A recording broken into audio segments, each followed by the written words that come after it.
Okay, everybody. Well, welcome back for the start of the PM session of the SAP Day 3. We're going to continue on as we were with our exploration of our various topics today. And thank you for being back for the start. The next presentation up is Ms. Shreya Patel.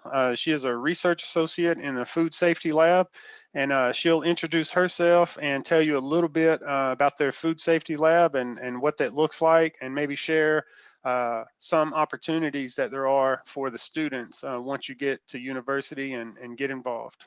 Ms. Patel, thank you very much for being here. Thank you, Jeremy. I would like to welcome you to this session on food safety. And while I share my screen, will I be able to? Oh, yes. You should be able to now.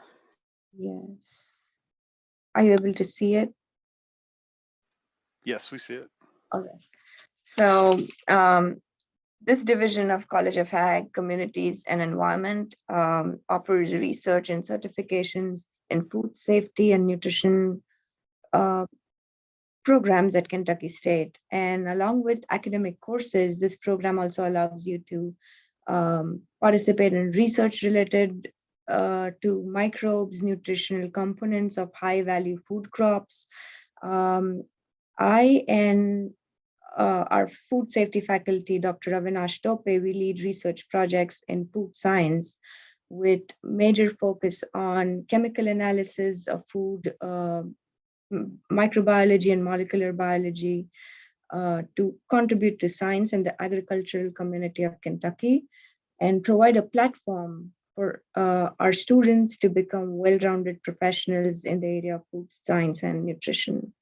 So since this is around lunchtime, I'm thinking everyone must have had lunch or maybe waiting for lunch. But I would like to ask you, what is your favorite food? Or something like a go-to food?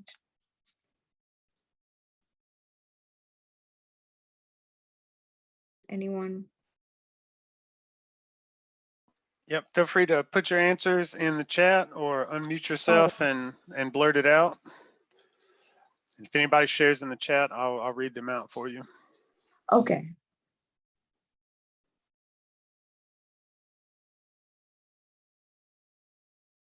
And my selection was rice with various things, chicken, pork. Oh, yes.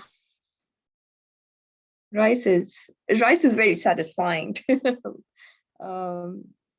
And so I think, did we receive any responses? No, I don't see. If you guys are following along, feel free to put your answers in the chat or to unmute yourself and speak out. Feel free to carry on with the presentation though. All right. So, well, then have you ever wondered what the farm to table process looks like? The food that we eat for our meals, the food that we buy from grocery stores, what it takes for food to come from the farm to your table.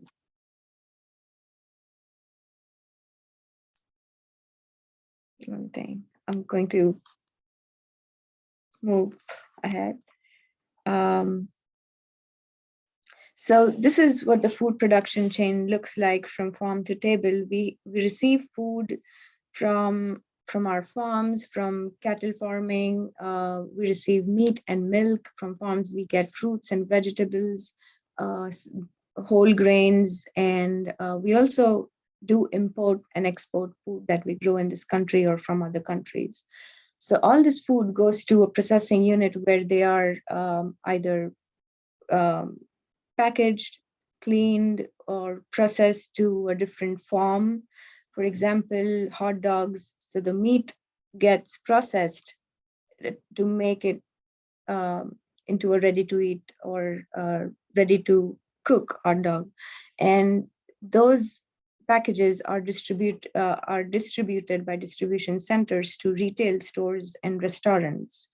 Now we have a growing market for local farmers, and so not necessarily will there be large processing plants that the local farmers would send their products to for processing, but they might be, give me 1 minute. So they might be processing it at their farms, or having a small unit dedicated to processing and storing their products and taking them to the local farmers market. From there, they might distribute it to, they might to offer that for sale to consumers like us, and we take that home, prepare it, or we buy fruits, vegetables, meat, milk, or food from retail stores, take it home, prepare it, cook it at home, and eat at home. But at the same time, there are restaurants also preparing the food, and we eat there as well. And so there are different, every uh, unit, that is production, processing, distribution, restaurant, retail, or us, we we are all vendors as well as customers, correct? So whenever we are handling food, there is always safety that is of concern, because we are going to pass it along to someone else who's going to consume it. So at any point in in your life, have you experienced discomfort or illness after eating a meal? Or have you heard of someone who has, caught a foodborne illness? Yeah, if anybody wants to share some past experience where they got food poisoning, that'd be really interesting to hear about. I'm pretty careful and picky about what I eat, so I don't have any horror stories to share, but I don't get much variety either. Yeah, I'm like super being in this area, and I'm kind of a little, you could say, for maybe paranoid,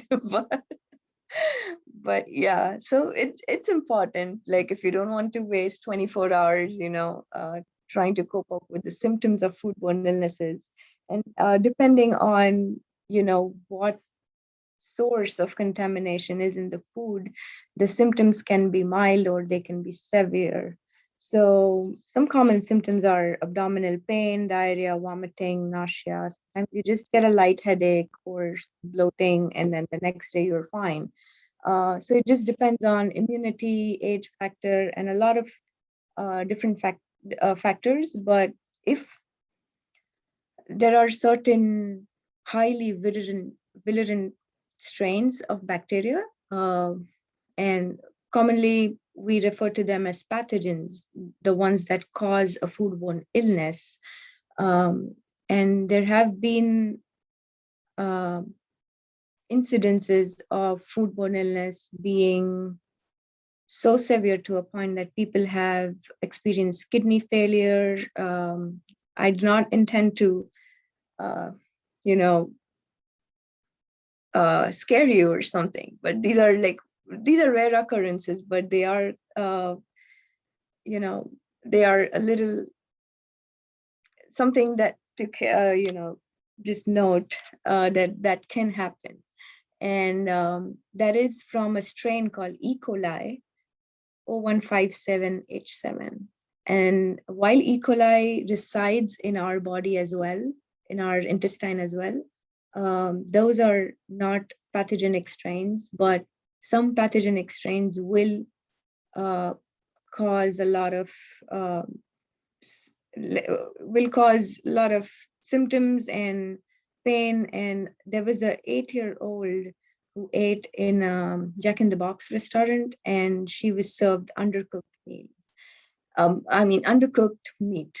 So the burger was undercooked, and which I think many of us like, a little undercooked steak. And but it affected her to a point that she was in coma for a few months. So that kind of made me think again. And every time that I would order something in the restaurant, I will tell them that, can I have a well cooked meat? You know, if I'm asking for chicken, I will say, can I have well done? Like, you know, and because of it being a delicacy or the taste or the juiciness, sometimes people do prefer a little undercooked. But to prevent foodborne illnesses, we should always cook it properly. And because cooking at proper temperature kills the bacteria, and I will come to that shortly. So we will sources of contamination, as we spoke of bacteria, there are other sources also like chemicals, which include cleaning and sanitization products. So um, sanitizers or disinfectants that we use in the kitchen are not to be used on food, because they are not we should not consume them. They're harmful to humans. And so we need to wash it under flowing water, the fruits and vegetables, but we should never use our regular cleaning and sanitizing products. Chemicals like pesticides, some metal residues, excessive food additives, or animal antibiotics used in cattle farming can also cause. We will be talking about antibiotics a little later, but that is also one of the source of contamination. And physical contamination includes pieces of broken glass, hair from the person who's handling or preparing your food, or rodent hair from places where the food was stored. Um, Fingernails, stones. You will be surprised if you go online and just look for some recalls or some food articles. Like I subscribe to Food Safety magazine, and every morning there are recalls, and sometimes it's like, seriously, can I find this in the food? And so there are some things like,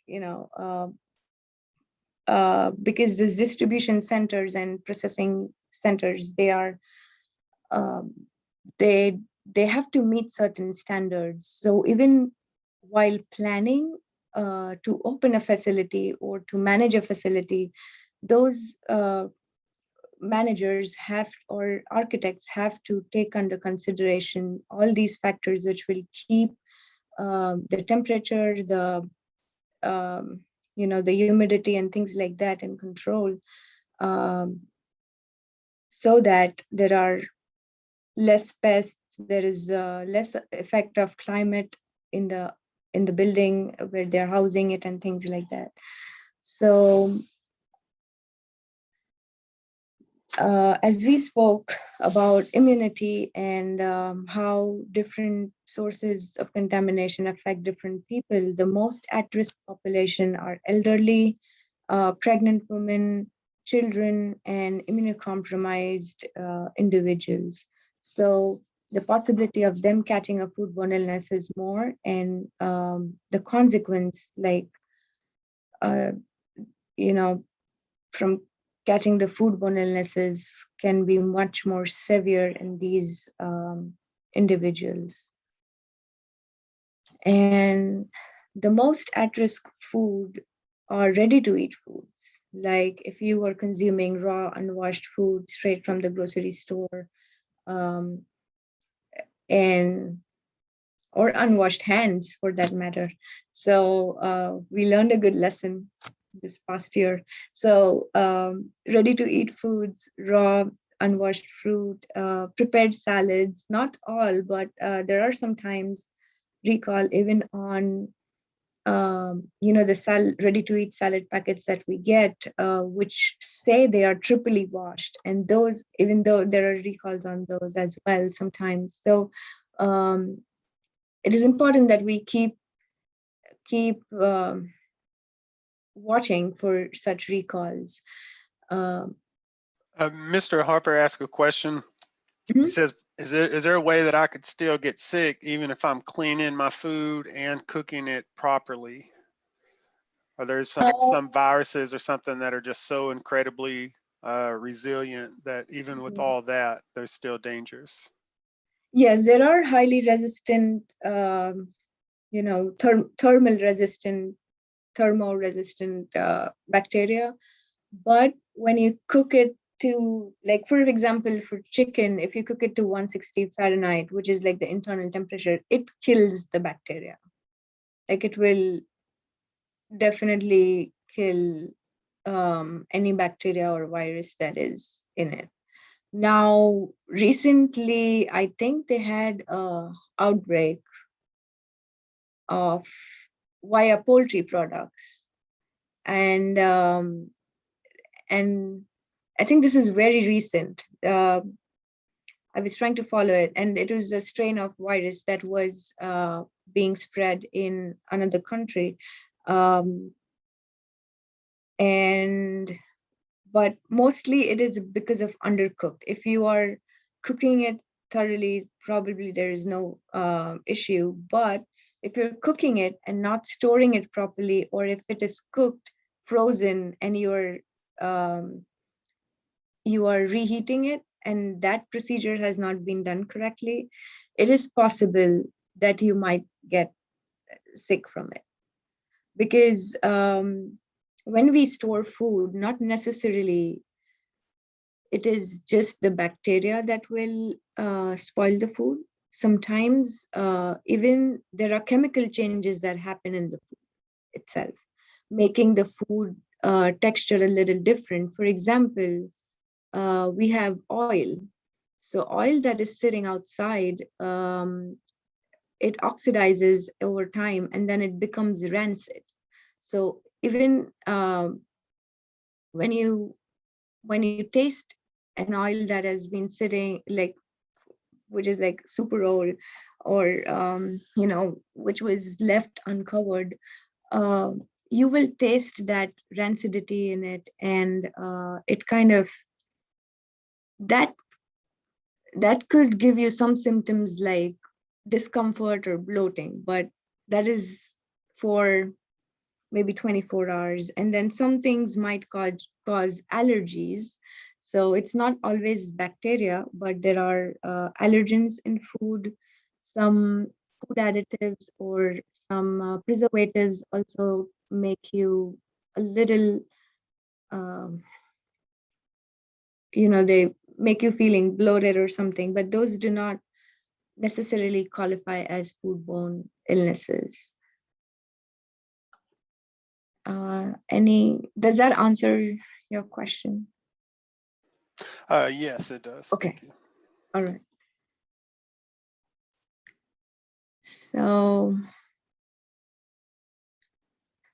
So in our food safety lab, we do rapid microbial water testing for small farmers in Kentucky. And you see this fourth picture over here, which has, oh, sorry, the last picture on this slide. All the glowing wells, they are positive for E. coli. So this test gives you the number of E. coli present in water samples. We produce the results and we give them to the farmers. They can take and also work with them to, suggest practices and treatments for the results that we get, because FDA, to comply with FDA FSMA rule, it is necessary that E. coli is not present in agricultural water. Um, that is especially the water that comes in contact with crops post-harvest, right? So the water that you're using for washing or processing of food, that should be free of E. coli. We also monitor multiple drug resistance in pathogens and probiotic bacteria. So what happens is, due to overuse of antibiotics in clinical environment as well as in agricultural environment like poultry or cattle farming. Um, these bacteria that live in the small intestine of the animals, they become resistant to the antibiotics. So the antibiotics are not able to kill the bacteria. And suppose you consume something that is contaminated with such a strain of bacteria, um, which is which is resistant to several different antibiotics, it is going to be difficult for a physician or a healthcare provider to treat that with a smaller dose of antibiotic.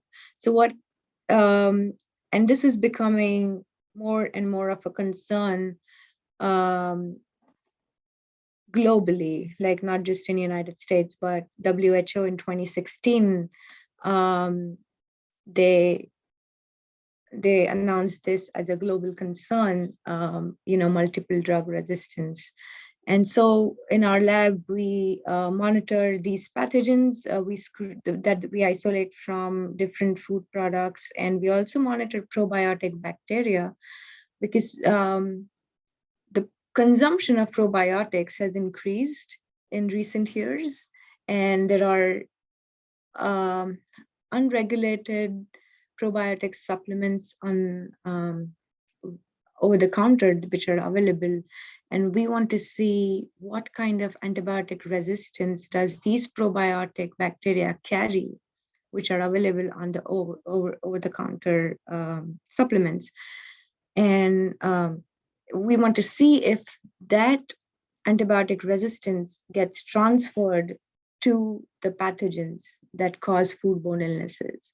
Because when we probiotic bacteria are present in our small intestine, in our intestine, and we, uh, when we consume food or contaminated food, especially the pathogens and the probiotic bacteria, they compete to survive. So whichever one survives, if the probiotic bacteria survives in your intestine, that means you will probably get mild symptoms or maybe no symptoms. But if the pathogen uh, it survives that and wins that war to uh, you know and colonizes in your gut, then you have an infection, and um, that bacterial strain, the doctors treated with antibiotics. So we want to see if there is resistance in probiotic bacteria, which is going to get transferred to pathogens because they are in the same environment in our gut. So there are some studies which suggest that it doesn't matter if the species are different. There is gene transfer still possible. So this is one area that we work on. And then the third research project that we do is we do quality and quantitative chemical analysis of nutritional and sensory compounds in botanicals and spices. So, for example, we are currently working with saffron, which is like, I think it's the most expensive spice in the world. And the reason being is the like one flower of saffron gives you 3 threads of spice. So it's literally 3 thin threads, which shortly I will show you in the lab. And I have my research assistant, Audie Hicks, who would like to share her experience in our lab as well as at Kentucky State University. So this is just summarizing what our research focuses. And the students that join our lab, they are trained with food quality testing in microbiology, identification of microbes using the most recent and advanced. You see the second image over here. Um, That's the Whitec 2 system, which is used in industries and hospitals for identification of microbes from our blood samples, from our urine samples, from um, you know whatever fluids that are taken from the patients. So they use it to identify the microbes, and we have that at Kentucky State University um, to identify foods from our to identify microbes from our food. We also do DNA extraction and PCR, and our students learn hands-on how to do these things using, again, like we have this unit over here, the third image and the first image. These are used for the PCR gel electrophoresis. The product that we get from extracting, so the extracted DNA, we multiply it using PCR, and then we use that product in this gel over here to separate the fragments of DNA. And this gel, um, this first image is basically a result of putting this gel in this third image. So this is a e-gel electrophoresis unit, which helps you to perform electrophoresis in 15 minutes compared to the traditional electrophoresis, which takes just probably 15 minutes to set it up. And with minimum setup time and minimum run time, minimum waste, minimum carcinogenic waste being produced, this is a very advanced technique that we use in our lab uh, to isolate genes. So we also have our students learn high performance linear chromatography, get a little hands-on in it. Of course, with research comes collection of data, analysis, storage, interpretation, and we strongly focus on scientific writing along with doing research, because all of these research skills, they are used in, like as I said, at any point in food production, distribution, or marketing. Even if you're an architect of a building that is going to be used um, for storage or distribution of food, there are food safety, um, there are outlined food safety regulations that need to be followed. So we try to give students as much in exposure or knowledge about those areas. Yeah, Ms. Patel, if I could just add, if you could Mhm. go back to your last slide right there. Sure. Throughout the program, we often keep referring to agriculture, and in a lot of people's imagination, agriculture is just farming. But more broadly, when we talk about agriculture, we are talking about exactly these elements that you've laid out here, this holistic uh, collection of individual subsystems that together make up how we get our food. So when we're talking about agriculture here at Kentucky State University, that all of these areas are represented with impressive teams that have research programs and outreach programs, and collectively all of these together is how we feed the world. And I just wanted to point that out, and thank you too for showing that really helpful element there. But when you're, when we ask, are you interested in agriculture? It's all of these things collectively. So don't be too quick to say I'm not into agriculture because you don't want to farm. I don't farm either, but I really like agriculture. Right. Thanks. And thank you, Jeremy, for adding that, actually, because I think that is what I wanted to convey. And you really put words that were One of our groups today, one of our participants labeled Jeff Cole. That's actually a whole group of middle school plus students, and they have a huge focus on the agricultural aspects. They're going to be working on some aquaponic stuff. They're growing their own food, and they have plans for high tunnels and greenhouse type activities. And then as they begin to produce, they're already thinking about kind of the whole Q&A part of it, where they can, test their products and get an idea and try to quantify how safe all of their procedures are. So this presentation is very, very helpful. Thank you. Yeah.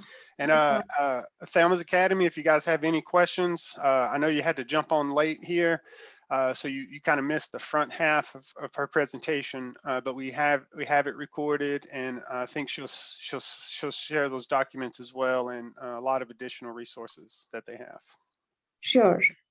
I will make sure to share this presentation with you so you could make it available for everyone. So I have a game that I would like, everyone to participate in. However, before that, I have a video of my research assistant and our student, Audie Hicks, which I would like to share with you because she's not able to come live because she is also part of another program and there was a time conflict. And so she recorded a video and she welcomes questions if you have any. And we can get those answered via email or maybe at a later date when we could probably schedule a discussion for students. So let me, and after that video, I will give you a tour of our lab, a quick run of the high performance thin layer chromatography, and come back at 2:30, and we can play the game. Correct, Jeremy, if I'm not at the I time? think 2:30 is actually the end time. Okay. If you can just go ahead and set it up and get us to that point, then we can see what the best way is, and I'll confer with Mr. Coles and them and see how to pull that off best. I appreciate you preparing it, but just close it out as you were, and then we'll see how to move forward. All right. All right. So right now I'll first share my students' video because I would really like to, get her experience out there. Now, when you share the video, you'll have to select in the bottom right hand at the three dots the option to share computer sound. Okay.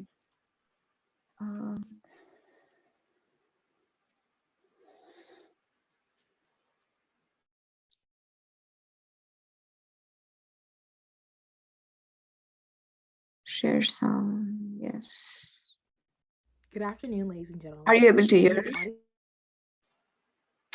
Maybe. Turn it Okay. up loud. Yeah.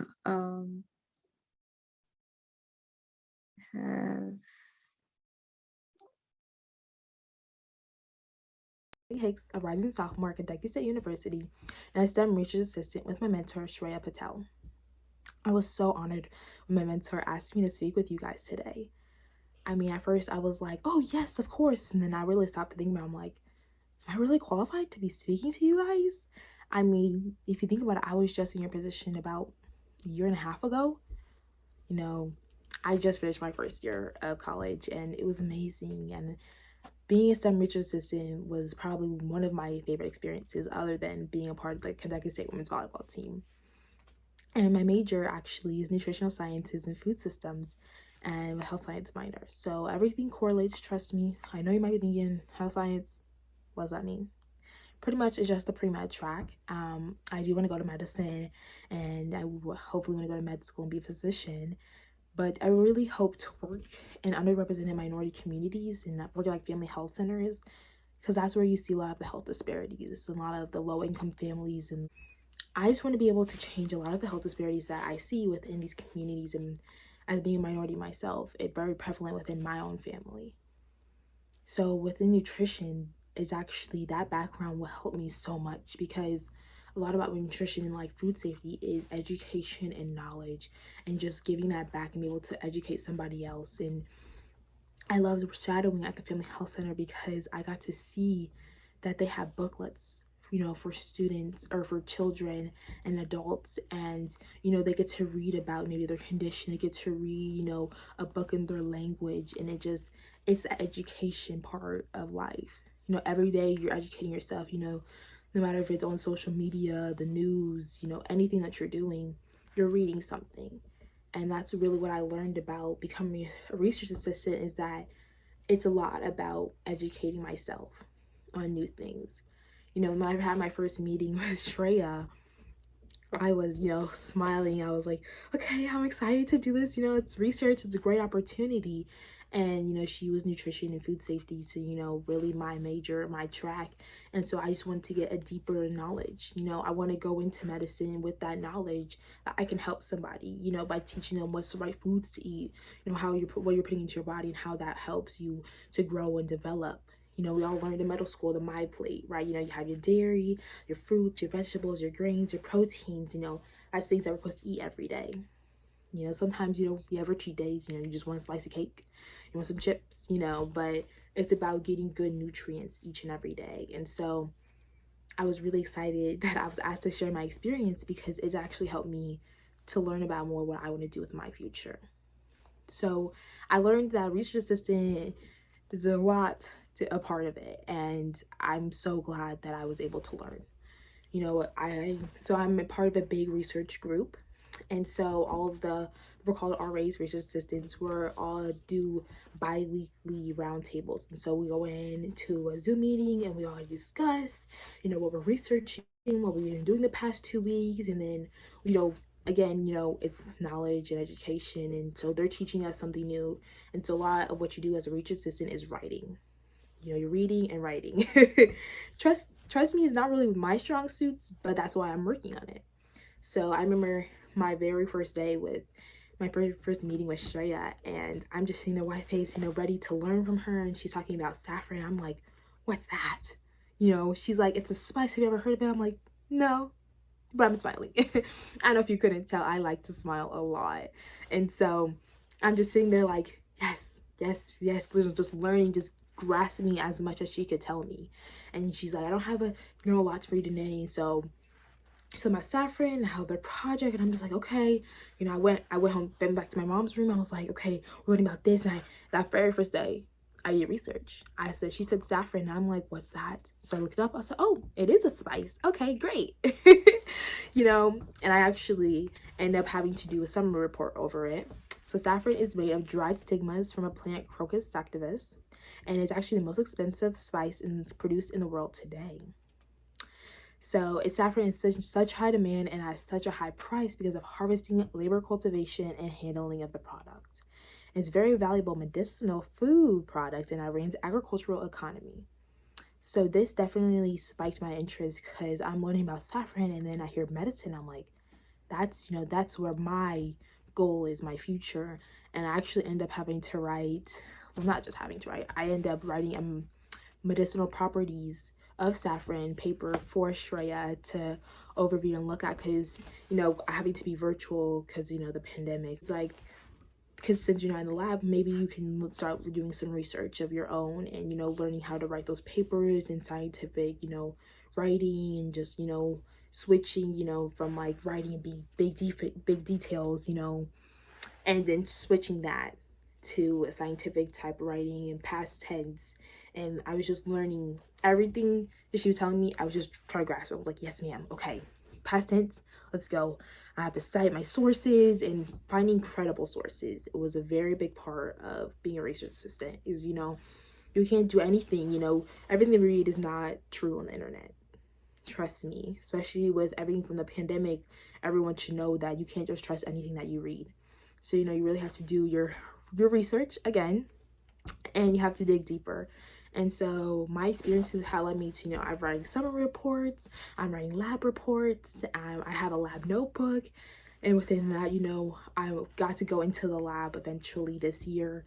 And it was so amazing because, I'm such a hands-on learner. And so when I was in the lab, I got to, write down, and I learned to write in pen was actually more beneficial than writing in pencil, because we always want to erase. But in science, you don't want to erase anything. You always want to keep everything. And I never understood that at first. I'm like, I hate when I make mistakes. I have to erase it, have to be perfect and, pretty. But writing with the pen has taught me, scratch that out. Okay, restart here. Okay, maybe this is right, this is better. And like, it's clear, it's bold, someone can tamper with it when it's in pen. And so I learned, you have to write every part of the experiment, you have to write down, because it's so impactful. Because if you're presenting this research, someone know, okay, so what did you do there? What did you do here? Okay, that wasn't in your materials. Are you sure you had that in there? So you also write down how much of the material, all the materials, the procedure exactly as it went, if you had any mistakes, and how you can do the next experiment better. And so I learned that you're going to make mistakes. You're not always going to get the best samples, and you're going to have to keep trying. And if life hasn't taught you enough, challenges. And trust me, I've had my fair share. So when I was in the lab and, making samples, I was, learning to weigh the saffron threads, and the threads are so small. I'm wearing gloves already, so I'm like, my hands, I'm taking this big old pinch and I'm putting it in. I remember my very first experience in the lab. I got my lab coat. I was so excited. I was like, oh, take pictures for me. I'm like, okay. And I had to wear this really big headgear thing. It was a face mask. And it was really cool because I'm like, it was really big. It was really hard to fit over my hair at first. I don't know if you can see, I have quite a bit of hair, so I was trying to fit that over it. But I was looking, and I was looking at the samples, and we were pipetting, and I had learned some things in the classroom that was great to transfer over to lab. So we're gonna pipette, and a lot of what I learned is that the more I learned about research and more I learned about our project, the more I got to do for myself. And that's the greatest lesson you can ever learn.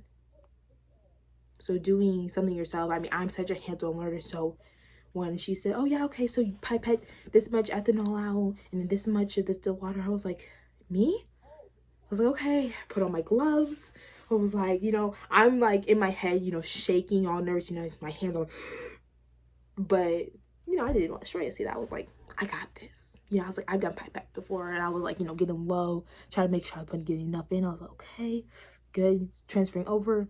And she was like, and like, when she's like, oh, that's really good. I was like, inside, I'm like, all excited. I'm like, yes, woo, fireworks going off. I'm like, yes, this is great. I'm doing good. And so that's a lot about, what I was doing. And so I was writing reports, as you could tell when I was talking about saffron.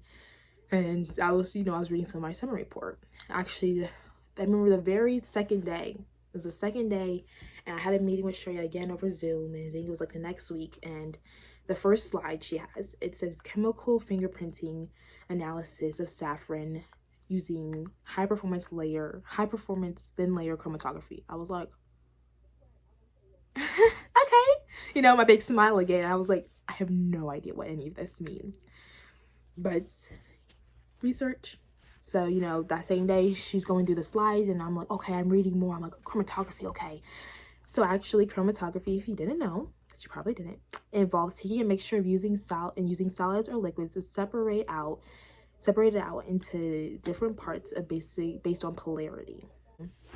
We can get our bands, and so we can see each and every. So our goal was to find the constituents of saffron, so pentacrosine, crosine, and saffronol.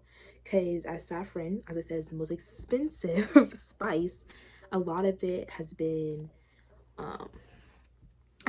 artificial production. And so what we did is we started testing our own samples against different samples from around different regions in the world. And so we're trying to find the most authentic pieces of saffron, so that we can multiply production for ourselves here in America, and grow high quality saffron instead of having to import it, because it is it's already one of the most expensive, so importation crazy. And so conducting this research allows researchers to find the main constituents of saffron and possibly reproduce. And so our objective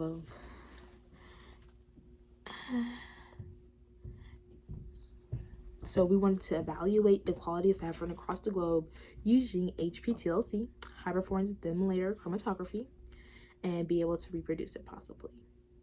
And so that's been, a lot of what I did in the lab. And so I was, collecting samples myself and, the measuring.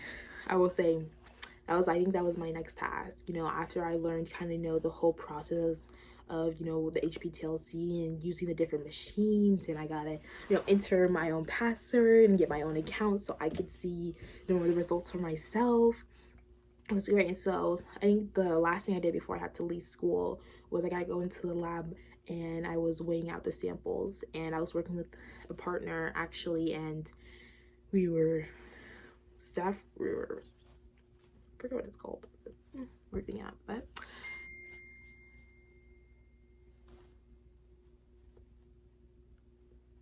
sorry. And so, so I'm sitting there, I'm measuring, I'm opening up the thing, I'm like, okay, I'm like this, and the more I got into it, the faster I was going back. First I was like, I have to get exactly at 15. You get 15.1, 15.2, 14.99, 14.98, and just learning to, and you're learning as, you're learning with pipettes, with measuring, is, you're just getting better and getting more practice each time. And it was actually amazing when I had my meeting with Shreya when I got home after school had ended, and she was like, we got to multiply crocine, and we found the band, and we've been able to multiply that multiple times, and we just got a really good run off of it. And I'm like, yes, and I'm like, this is great, for my sample, I'm like, I did that, that's my experience. I got to do that. I got to make, to help to make the sample, and I got to be able to, find the constituent. And, that's what our whole project's been about, is, just really finding the constituents and be able to multiply them. And I was able to be a part of that. And so it's a great feeling in yourself, and it's a great feeling as a team, when a run goes successful. I know it was funny because I was on another call another day, and she's like, I've been in the lab in and out all day. She said the first run was not good, and I was like, dang, it's like, that's nothing you want to hear. You're like, okay, we used a good crocine grades, like, okay, crocine has to be good too, right?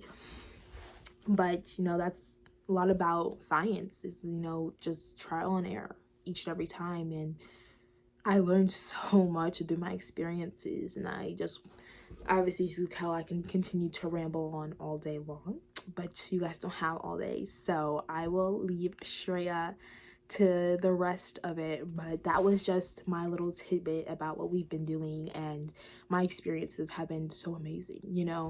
Being a freshman in college, I didn't think that I was gonna do all of this. I thought I'm an athlete, so I was in to play volleyball on the Kentucky State women's volleyball team. I didn't think too much else. I was like, I'm gonna be an athlete and a student. And then I was athlete, student, and a researcher, research assistant. And it was the greatest thing ever. I get to do research. I get to have tab after tab after tab of different articles, different journals, okay, this is a good one. I'm trying to, find the good, solid, credible sources and get the good information and put that into my report, and, learning to, write the sources and, in-text citations, and, having bibliography at the end. And I'm learning each and every day something new, and having to learn skills like Excel. Trust me, Microsoft Excel and I were not friends, but she's like, okay, and technology, it's not my friend. But when Shreya said that she wanted me to do the list, the inventory list, I was like, okay. She said, doing Excel. I was like, my smile was big again, even though I'm part of the generation where we should be good with technology, and I guess I just missed that day in school or something. Like, I took a whole class over in high school, and trust me, I'm lost. But I'm working at it every day, and the more I use it, the more I, reteach myself how to do everything, and so it gets easier. And I'm just continuing to learn, and it's hard to be at home, and I want to be in the lab, helping Shreya, but it's great being at home, as I've got to do a lot of research on my own, and, you know, continuing to learn. And I really just want you guys to take away from today, always gain knowledge wherever you can, is to gain knowledge and share that knowledge. I know I love to share with anyone who wants to hear it, like you guys yourselves. I'm so glad that I'm able to talk to you guys today with my experiences, because they've been impactful in my life. And trust me, STEM is great. I'm in another STEM program right now as well, you know, learning about medicine and diabetes. And so I'm continuing to gain knowledge, and I'm going to use that knowledge to change the world one day. All right, great. I wish we had her on live. She is a fantastic person. She is very interesting, and already in her short time here, she has a ton of experience. Um, and hopefully, when you come back, when you go to campus, we should maybe get the opportunity to see her. Mr. Coles, did you have a question for Ms. Sherelle? Yes, Mr. Rudd, this is Jeff Coles with the Academy at Tea Garden in Lexington, Kentucky. When you started speaking, each of the kids, I mean, you really motivated and interested them in college and college awareness and the challenges of college, as well as research. So they all, several of them raised their hands for questions. We're not going to allow them all to ask questions, but we're going to see if we can have at least 3 or 4 of the questions. Is that okay, Mr. Jeremy?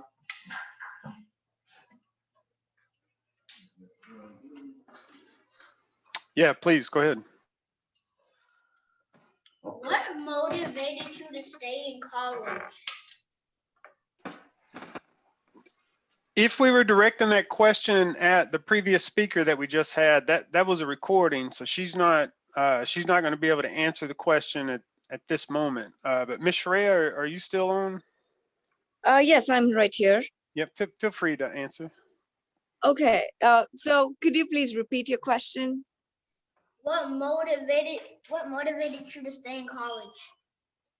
Okay, so yes, I do still work in a college and we do academic research. What motivated me was when I graduated with my master's in nutritional sciences, um, I was interviewed for this position in this lab, and what the lab did was food safety, and they worked with microbes now, and they had plans to work in molecular biology and biochemistry, and it was just so many areas that we are working on pertaining to food safety. And I thought that that was the best platform for me to use. Like, I have a bachelor's in biotechnology and then a nutrition degree in master's, so it was a good platform for me to put my educational background into a, you know, hands-on research experience. So that was my motivation to stay in college research, and also to work with, like, when I joined KSU, I got to mentor students that were working in the lab on their master's thesis and their undergrad research credit hours that they enroll for. And I had some of the best students and the best time with those students as well. So it kind of keeps me off my coffee sometimes. You know, I don't need coffee. I like to work with the people in my lab, and that's why I think I kind of stayed in the college research. Okay, one more question. What was your favorite memory with the students? My favorite memory was we went, undoubtedly, like, we went to a conference that was back in 2017 to Atlanta, and that was the annual meeting of research directors that, you know, KSU usually participates in, and a lot of us go there in large numbers and present our research. I think that was the best time I remember with my student.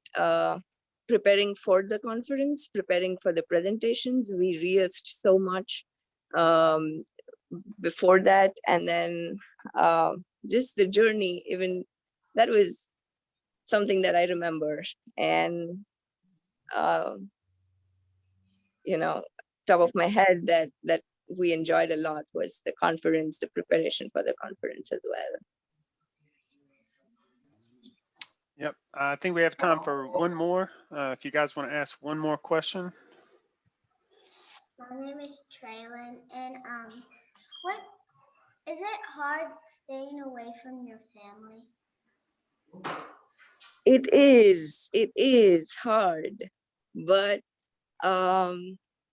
you know, if we want to learn something, and sometimes we have to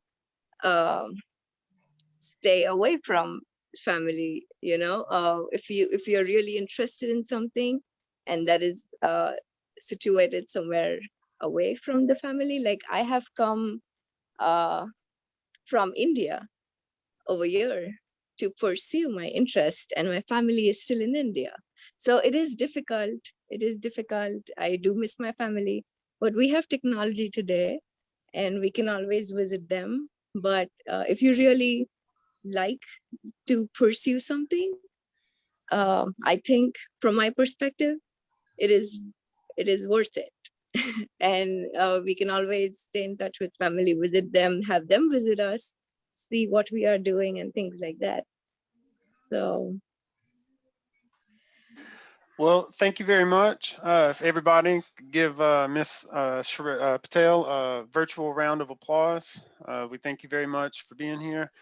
And for the folks who had to log in late, there's a lot of good information that she shared there in the front, and we're gonna be sure to get that provided to you. And then when you've had a chance to look it over, if you have additional questions or would like to spend some more time talking with these folks, we can get them back on at another date. Excuse me. Yes. Hold on, I have a question. Sure. Go ahead. My question is, what motivated you to go into what you're studying now, what you're majoring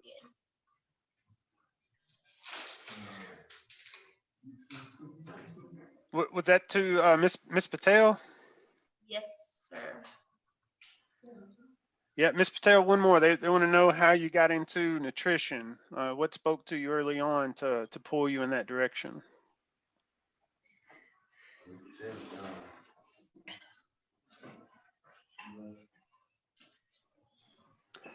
We may have lost her. We may have lost her. I sent her way to her. sorry, I think I was muted. Sorry. And I was just speaking to myself. But yes, the thing that motivated me to take biotechnology as my bachelor's degree was the impact that it has on agriculture. So while there are pros and cons, I think biotechnology has been able to, like, you know, things like pest resistant seeds and things, those things at that time um, kind of motivated me to take biotech, because we have crops that need so much. For example, in India, we have crops that need so much water, but there is water shortage. There are periods where we don't get rain at all. And there is research that biotechnology does to, you know, modify these seeds to require less water and still uh, grow. So that was something that made me take biotechnology. And I would always come back home and, you know, read my newspaper. And there was this nutrition tip on one of the page every day, and I would read that. So that kind of caught my interest. And then the last year we had an applied component, like you know, a side subject for food adulteration and food nutrition uh, as a small course. So that encouraged me to pursue nutrition, and somewhere, try to see how I could connect these two, biotechnology and nutrition. And there were a lot of professionals already doing that.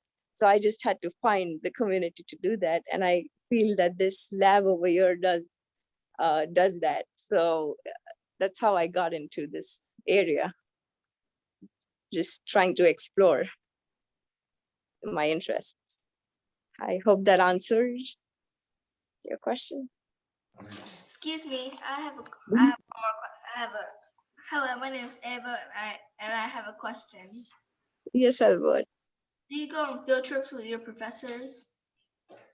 We did back in college. Yes, we did. And even sometimes before COVID, we had field trips where we had, at KSU had actually hosted field trips for different teachers, for different groups of students.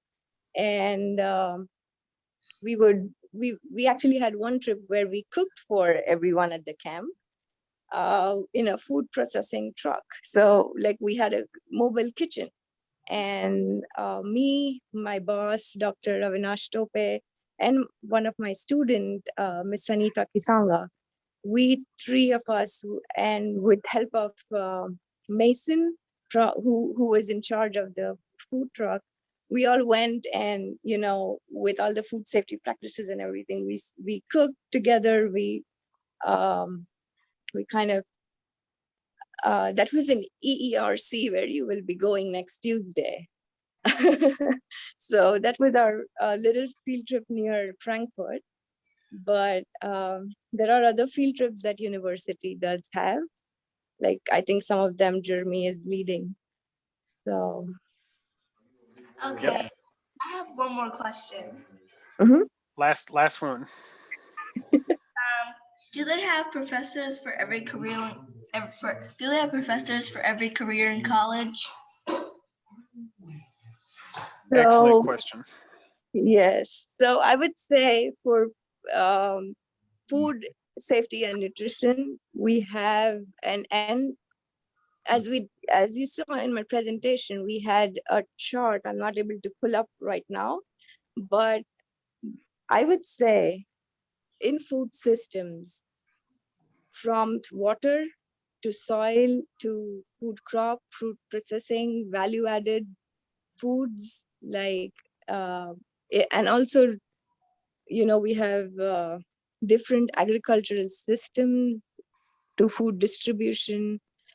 There is a professor who specializes in that field. I think the very next session that you will be attending is on aquaponics, which is a different food agricultural system. And we have professors, we have researchers in that area too. It is a upcoming field and something that KSU is very well known for. So yes, we do have professors in a lot of areas of food, of the food system. Yeah, and let me just add to that exactly where the connections are and where you'll find your interest, it isn't always so obvious. So as I was saying earlier about computer science and how transferable into all the other adjacent disciplines it is, the same is probably true for lots of these things. Our next presentation about aquaponics, there's tons of room in there for precisely all the safety stuff that Ms. Patel was talking about. You could integrate technology into it to automate it or to expand it or to optimize how the system's running.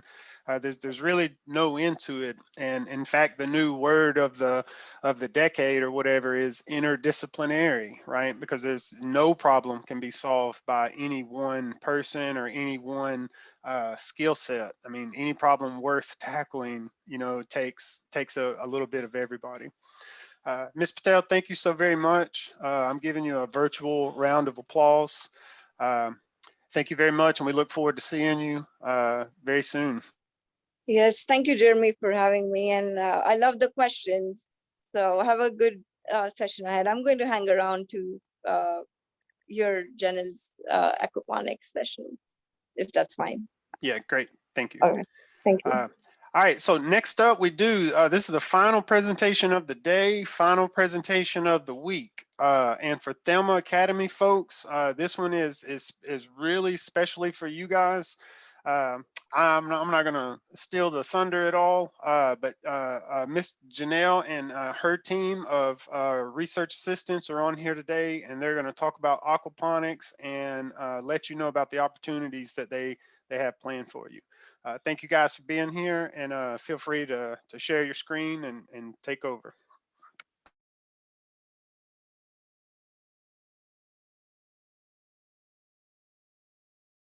That's fine. I'm still muted. Can you hear me okay? Yep, hear you just great. Thanks. Okay, great. Hi, everybody.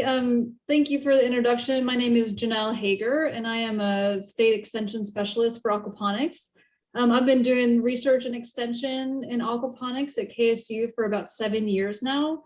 So I actually graduated from KSU with my master's degree. And then for my undergraduate, my bachelor's degree, I went to Australia. So that was pretty cool. And I can talk to you guys about that if you're interested afterwards. But first, I just want to go over some slides about aquaponics and what it is and what it looks like and why it's important, and then show you some examples of what that looks like. Maybe. Okay, so aquaponics is the combination of aquaculture, which is growing food fish, so example like tilapia or catfish or salmon, something like that, and hydroponics. And hydroponics is growing crops without the use of soil. So as you can see in this picture here, the roots just hang down into the water. I don't think we see a presentation. Oh, you don't? I'm sorry. Am I sharing the wrong screen? Can you see it now? Yes, we see it. Thank you. Oh, I'm sorry. That probably makes sense. Okay. I was sharing my Zoom screen. Okay, so now you can see. So here, if you can see my cursor there, there are the roots that are hanging down in the water. And those plants take up all their nutrients they need for growth right through their roots that are in the water there. So they're in this design, it's called a deep water culture system. And the plants are on floating rafts. And so all the roots are below the water and all the leafy portion that you eat is above the water here. Anyway, so we say that we grow two things in aquaponics, which is the fish and the plants, but we actually grow three things, and that is fish and plants and bacteria. And so the bacteria are really the powerhouse. They're the engine behind the whole system. So what happens is we feed our fish here, our Mr. Tilapia right here. So we feed the fish. We filter out all of the solid waste from the system. So the plants aren't taking up the fish poop, but they're just taking up all the nutrients that the fish don't need. So our bacteria, which are right here, convert all of that, what is really in aquaculture considered a toxic byproduct, the nitrogen that the fish excrete. And they convert that into a form that plants can use, which is called nitrates. The plants take all of those nitrates up out of the water, and then they essentially clean the water, and then we can reuse that water for the fish. And so really we're only replacing the water that we lose through cleaning, or the water that the plants take up, or through evaporation. So it's a very efficient system. We can save about 75% of water compared to soil-based agriculture. So, so why would we want to do aquaponics? This is what a bigger operation looks like, and I'll get into a couple more examples a little later on. But this is in Western Kentucky. It's called West Kentucky Aquaponics. It's in Benton, Kentucky, which is like almost as far west of Kentucky as you can go. But we want to do aquaponics for a few reasons. And one of those reasons in agriculture is that those plants grow faster than they do in soil. So we can shave off about a week of plant growth if you're growing in aquaponics compared to if you're growing in the soil. And there's a couple different reasons for that. The first is that all of the nutrients are completely dissolved in the water already. And so that means that the plants don't have to work very hard to get those nutrients out of the water like they do in soil. And so they can use all of that energy from their food or the fertilizer, the fish fertilizer, and use that for growth rather than establishing the root system so they can attract more nutrients. So we can see about a week faster growth rate for a plant like lettuce, for example, than we would see in soil. In addition, we get 2 crops out of 1 input. So the 2 crops that we get are fish and plants, and that 1 input is the fish feed. So the fish feed is really what drives the whole system. So we feed the fish, the bacteria do their job, the plants clean the water, and then we reuse that water for the fish. And then we can also grow more in less space. So there's less, because there's no competition for nutrients like you would have in soil. Those plants don't have to compete with each other, and we don't have to space the plants far apart. We can actually space them really close together and we still get the same amount of growth. We can produce year round. In Kentucky, that would be in a building or in a greenhouse, but if in places like Florida or Hawaii or the Virgin Islands, the Bahamas, Jamaica, all the places we like to go on vacation, those places can produce year-round outside. But here in Kentucky, we're going to have to, it gets too cold to grow the crops outside. And it can be located anywhere. So you can put aquaponics systems in your backyard. You can put them on your countertop, your kitchen countertop at home. They can be in the middle of the city. They can be in the country, like out on a farm.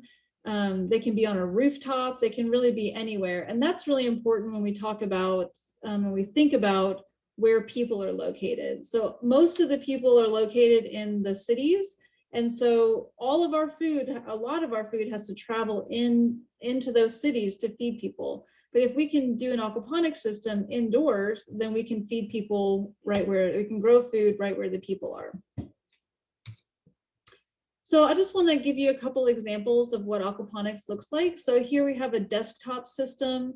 This is just using like a 10-gallon fish aquarium, and they have a little bucket on top that we can grow lettuce in. There's one pump that's pumping our water up to our plant bed, and then it just drains right back into the fish tank. So you can have this type of system using, an aquarium you might have at home. And you can use it for ornamental fish like goldfish or any kind of fish you would see in your pet store. So you don't need, if you didn't want to eat your fish, like say you don't like fish or you're vegetarian, you could do this using koi or aquarium fish. This is a backyard aquaponics system example. So this is the type of system that I have in my backyard. I typically grow peppers and 1 or 2 tomato plants in there. I like to grow flowers, and then I grow lettuce and herbs in my aquaponics system at home too. And I use bluegill or tilapia as the fish. So you can be something out of materials. This is an IBC toad. You might see these on a farm or something like that. But all of this is food grade. So if you ever did something like this, you would want to make sure that it didn't have any chemicals in it. This is an example of a small scale commercial system. So this would be something that if someone had a greenhouse and they wanted to make a little bit of extra money, they could do that. This is a floating raft system like we saw in one of the first slides. And this is a media-based system, and I'll show you what that looks like a little close up in, I think, the next 2 slides. This would be considered a commercial system, so you can see that they're getting really, really big. This is growing a lot of food. This farmer might sell to a grocery store or something like that, whereas if somebody like this might sell to a farmer's market, and then this size would be just for home use. And then we have one of the largest aquaponic systems in the world is called Superior Fresh, and that's in Wisconsin. And they have 6 acres under a greenhouse. And so all of this whole greenhouse grows aquaponic vegetables. And in this building back here, that's where they have Atlantic salmon. And that's exactly the kind of Atlantic salmon you would see in the grocery store in Kroger, for example. And that's what that looks like right here. It's this Atlantic salmon. So that's what I really love about aquaponics is it can be something really simple and small just to have on your countertop. You could feed yourself and your family in your backyard, or there's a place for it in the big commercial grocery store markets too. So we put together a couple kits that you got, if you're interested in aquaponics, that you might want to try at home. So this first one is called a back to the root system, and basically it comes with everything you need. You need to operate it here. You just need to get your fish is what you would need to put in there.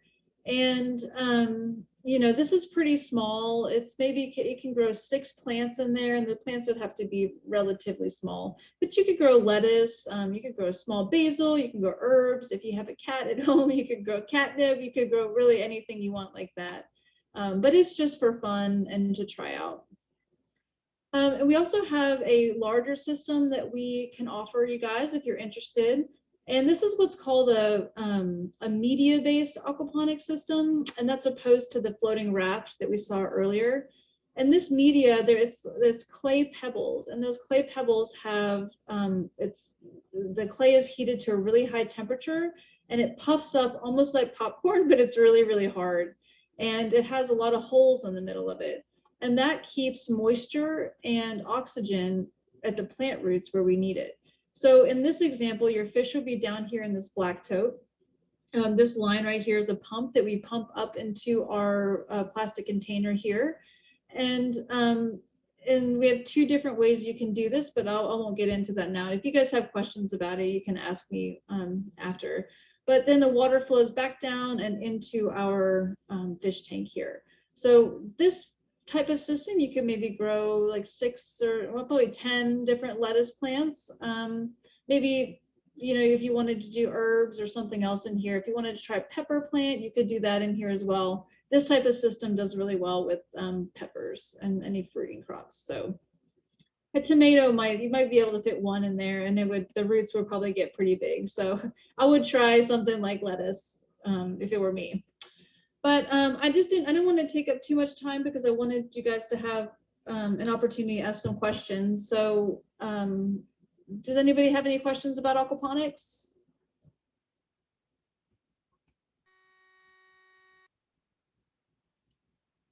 Mr. Cole, if you guys have any questions about strategy or options or ideas, this kit here on the right, one of those are ready to go and set up as demonstration. And then we're hoping to get together and talk about how you guys could turn this into a project moving forward beyond building the example that's here. And anybody else who thinks they might be interested in it, the other students, you have these 2 options here. One of them is pretty clean cut and dry, and you can just kind of put it together and watch it. And the other is much more hands-on. Can you hear me? Yes, sir. Go ahead. So we'd like, one of the things we're interested in is to, number one, just a demonstration set up in our facility. But we're really interested in the possibility of growing enough to market the product. And so, you know, we would need guidance in, you know, the system that would best be appropriate for that, and the plant that would be, number one, most marketable, and number 2, most easiest to duplicate on an ongoing basis. Okay, great. So when you say you wanted to market it and sell the products, do you is your goal for it to be a demonstration for the students, or is your goal to make money? And it is both. So, you know, today's student do not see a value in doing anything unless they see the potential, whether it be making money or whether it be, you know, personal use. But I mean, so I do want to have a demonstration, but I do think that, you know, long term or shorter term, however it happens, we'd like to see what we can do in our facility to make money as we teach this process. Because we've talked about, we have a garden center here, and we've talked about it to some of the customers that come through the garden center, and these are not students, these are adults. And they all are many of them are very interested in learning the process as well. And so what they've done is they've asked me about it, and I told them, well, you have to come to the camp that we're doing. So they couldn't do that. But I just think that there's an interest in this area, and I think there's potential in this area, and we'd like to explore that. Sure. So I think that, yeah, that sounds great. And I think that this could certainly be a tool for you guys to use to both, demonstrate the concept and potentially make some little money, if at minimum to support the system, I would also encourage you guys to, and if you want to talk directly, I can kind of look at your facility, or if you guys want to come for our tour at KSU and go through our greenhouse, we have research systems, things like that, that might give you a better idea of scale and the requirements. We could certainly set that up, and it could also just be a virtual tour if you're not able to travel right now. But one of the things I might suggest is just try your hand at this small system we have here on the right. Just kill a few plants and maybe go through a few fish before you invest a lot of money into a larger system. That's what my recommendation would be. The aquaponics it's easy in the sense that there's not a lot of it doesn't take a lot of time to take care of it, but it takes consistent time, if that makes sense. So you're going to need to be there and feed every day, make sure everything's running properly, be checking your water quality, checking for insect management. And so those kind of things that I think people don't take into account when they're setting these systems up on a larger scale. So, I can, and then I don't know if you have we can talk about this, I guess, at some other point. If you have a budget or something like that, but something like an IBC tote type system, I can show you some pictures of the one I have in my backyard. This is what it looks like underneath, but I've set it up so it's covered and looks kind of nice with wood. So, if you're wanting it to be a more demonstration that people will come visit, you could certainly do something like that. And you can fit about 24 plants in that one bed. So it's about a 4x4 foot area. So, if I can certainly help you guys talk through some different ideas and design ideas, whatever type of system you'd want. And then we can talk about what the maintenance on that would be and, potential, what you could grow there. My recommendation would be to start with tilapia or koi if it's going to be inside. And then do lettuce and basil and herbs and things like that, things that turn over really quickly and that people really want. So that's what my recommendation is.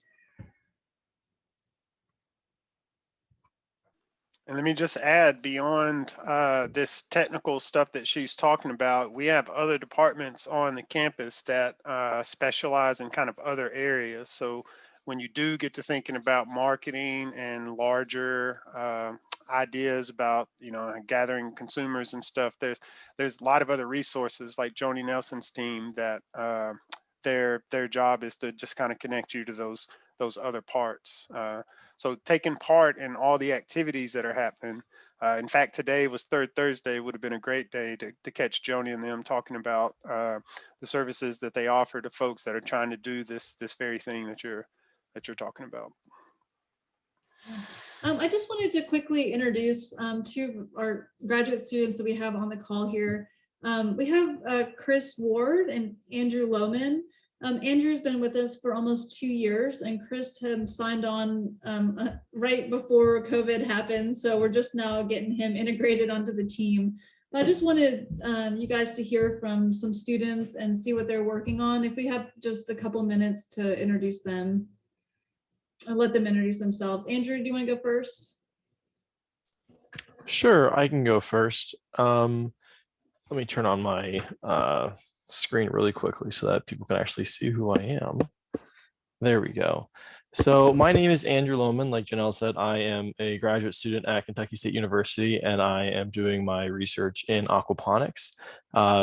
Sort of what she talked about briefly with where food is coming from and where people are getting their food. We're looking at how to grow food in indoor environments that don't have any light that you typically get for field crops. So we're looking at growing things entirely indoors like you would in like a bedroom or things of that nature. So we're looking at my thesis rather is looking at using LED lights to produce lettuce in indoor environments entirely without any natural sunlight. So that is what I've been working on for the past year. My background is in biology. So I started off thinking I was going to go environmental sciences and decided that I wanted to go down the realm of molecular microbiology, and then decided actually I can combine the two in a weird way that is aquaponics, that is combining everything that I enjoy, which is fish, plants, and microbiology. So I shifted over to aquaponics and then ended up at Kentucky State University. Thanks, Andrew. And you know, Andrew's thesis is not only looking at LED lights, but low-cost LED lights. Yes. So trying to make it affordable for people to actually use these lights. So some of the lights that we bought, Andrew found at Lowe's, and they're actually perfect for plant growth, and they're for like warehouses. You know, so you never know. It doesn't always have to be really fancy and you know, driven towards specific technology. Sometimes you can use what you have available to you and get really good results from that. Very true. Yeah. Chris, do you want to go real quick? Yeah, sure. Let me figure out how to start my video real fast. I think that got it. Can you guys hear me? Yeah. Okay, fantastic. So like Janelle said, my name is Chris Ward. I'm actually a graduate student here at Kentucky State University. In my background experience, I was actually a mechanical engineering major at University of Kentucky for a few years, and then transferred into natural resources and environmental science, where I started studying water and policy. But then I found my way into KSU through my internship and absolutely fell in love with aquaponics, because it gave me a side of like system design and implication and things like that, but also gave me the ability to work with food services and working with fish and water in ways to kind of preserve the environment, which is something I wanted to do from my undergrad.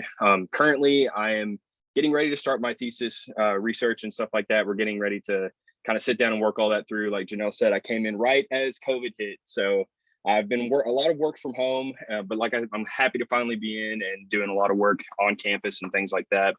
Right now, my focus is all greenhouse aquaponics and working with the greenhouse here and making sure that everything's set up and running properly. And that's kind of what I want to focus on in the end, is working in greenhouses and producing food kind of on location, like what we were talking about before, is like producing food where people are and not having to let it travel so far. So that's kind of what I'm doing. Still getting the feel for things because it's been a lot of work from home, but now I'm getting into campus and things like that. So I'm very excited to continue my work. Thanks for letting us introduce us all. Thanks, Chris. If there's any more questions, if we have time, we'd be happy to answer them. Yeah, feel free to unmute or leave it in the chat. You don't have to let me know today, but if this is something that's speaking to you, Ms. Rogers or Carla or Mr. Harper or Mr. Comp, or if there were any ideas for you computer science folks, like, as he mentioned, there's a lot of system building here, and there's a lot of opportunity for integrating, you know, whatever crazy idea you could think of. So thank you guys very much. I really appreciate you taking time out of your schedule to be here. And Janelle, thank you very much for putting those two project options together for us. We're gonna get a hold of everybody and see what the appetite is for that. And then we'll have a plan for what the next step is on that. I'd just like to reserve a time to sit down, maybe about 15, 20 minutes, and just kind of discuss some thoughts regarding the aquaponics. And I also, you know, Chris mentioned the greenhouse. I mean, I just want to sit down and talk with someone who knows what they're talking about other than myself. I mean, I don't mean other than myself. I'm the one that doesn't know what he's talking about. So I just need someone who knows what they're talking about to kind of inform me and provide me some guidance on how to proceed. Do you want to do that now, or do you want to set up a separate time to do that? No, I think we'd set up a separate time. I can come up there. I'd like for you to come here and take a look at what we have here. We have a very interesting setup. and it is it is underproducing, and so I just think that your help and guidance could really take us a long way. Sure. I put my email and my phone number in the chat box, so just feel free to shoot me your contact information and we can set something up.